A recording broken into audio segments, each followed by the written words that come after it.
Hello, my name is Brandon. I'm born and raised in Phoenix, Arizona at the age of 27 currently.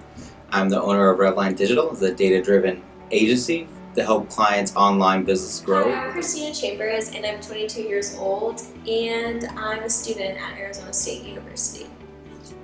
Hi, I'm Mavi. I'm 30 years old and I work with kids at after school program, and I also am going to school to be a florist. What's up? My name's Chris. I'm 28 years old.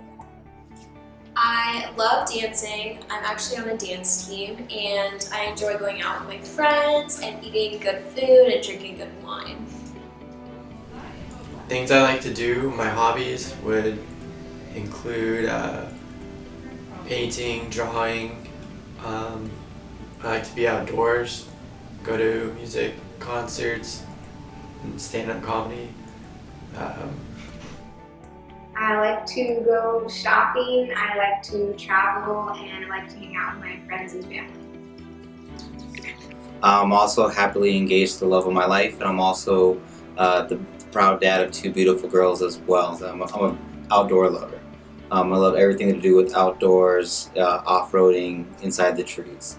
My pastimes and my hobbies are building guns, working on my lifted trucks and other vehicles. I really love to work on anything with motors or has to do with the motors. I love driving anything in that aspect.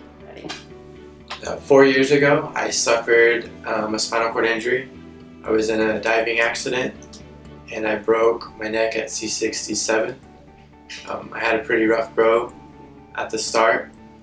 The doctors told my family that I probably wasn't going to gain anything back from the neck down, and here I am now. I got full arm and limited hand function, but I got some core back. 10 years ago, I was feeling really sick, and so I went to the doctor or the hospital, and they said that I might be getting the flu, or they didn't really know what was wrong with me, so they sent me home with Tylenol. And I went to bed that night, and I woke up the next morning, and I was paralyzed from the chest down. I have a rare neurological disorder called transverse myelitis, which means your immune system attacks your spinal cord. So I have a spinal cord injury from T3. Yeah. Okay. I got in a car accident when I was 22 and I broke my back at the T5 level. So how did I end up in a wheelchair? I was at the age of 19, snowboarding in Flagstaff, Arizona with a couple of buddies of mine. It was the first run of the day. I was heading very fast towards a jump, pretty excited. Getting up to the jump, I realized I was going too quick. When I went off the jump, all of a sudden, my legs went out from underneath me. I fell about 20 feet out of the air onto my neck, where I sustained a C5 through C7 neck injury.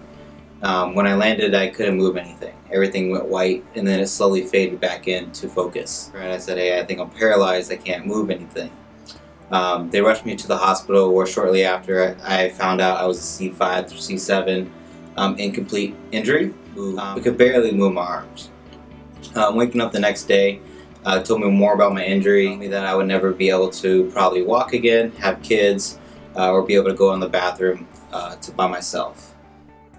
What I wish people knew after they got injured would be that you'd be surprised the person that you turn into, and it's really not that bad. It's just getting over the beginning part and all the things that come with it. Some things I wish I knew going into this would probably be there's going to be a lot of changes, and just to embrace them. Things will be different and things will get hard, but don't get discouraged.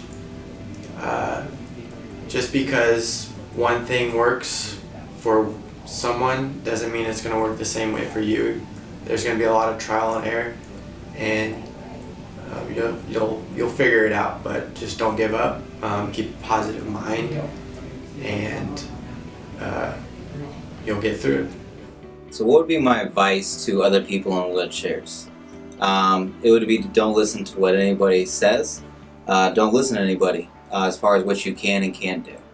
I went from having to learn how to laugh again, learn how to cough again, to now where I'm a successful business owner. I have beautiful kids, a loving fiance. I have employees that I support, that count on me. I inspire thousands, all over the world as an international speaker. I've spoken in Barcelona, helping people with their business online. In that, you can do anything that you want. Always try it on your own. I've even, had hand controls on 800 horsepower Lamborghinis, and drive them, fully underneath my control, even at high speeds. Get uncomfortable. Always try it on your own at first. And if you do struggle, it's always okay to ask for a helping hand from your friends. My friends are my support. Help me do a lot of the things, that I wouldn't be able to do without them, that I could do previously before my accident. And it's to make it out of that first stage of you do go through that depression first stage where you feel sorry about your accident or maybe how it happened. You feel sorry about your injury. Think about the things you can't do before. But really, for me, I made the things that I couldn't, or things that I did do before, I made that as a bucket list and a hit list for me to go and accomplish that after my accident. What I wish I knew when I first got injured, or when I was first in a chair and living my life, I wish that I knew that I should just live my life the way that I want to and not care about other people's opinions. I also wish I knew that I can do anything. That I know that sounds cheesy, but I feel like sometimes the only person that was keeping me between what I wanted to do was myself. So I guess what are some things that I could, say to somebody that's an able-bodied, as far as stereotypes, for people that are in wheelchair or have disabilities. It would be to, not think that we're capable of some things. It would be that we always need assistance with being pushed in a wheelchair. It's probably one of the things that upset people in the wheelchair the most, because we like pushing ourselves. Don't feel sad for us at all, or don't feel that we have a sad or unfulfilling life. Be as tough as us. One of the best things you can do for somebody else in a wheelchair is be as tough on them as you would an able-bodied person. To think that there's actually able-bodied people that are more disabled than people in a wheelchair or have a disability. Stereotypes that I feel kind of make being in a wheelchair harder is people feel bad for you, and so they treat you a certain way, and it's really not necessary because we're fine. We live with this every day, and it's just something that we don't even think about half the time. We want our independence just like the next person. We have ups and downs, and just because it may look like we're struggling with something, it doesn't mean that we always need help. We're probably just working through it, and we're trying to figure it out how we can do it to the best of our ability. And take note from little kids. They will come up and just ask you what happened, and I would say don't be afraid to go and talk to a person in a wheelchair. You might find out something that you never knew.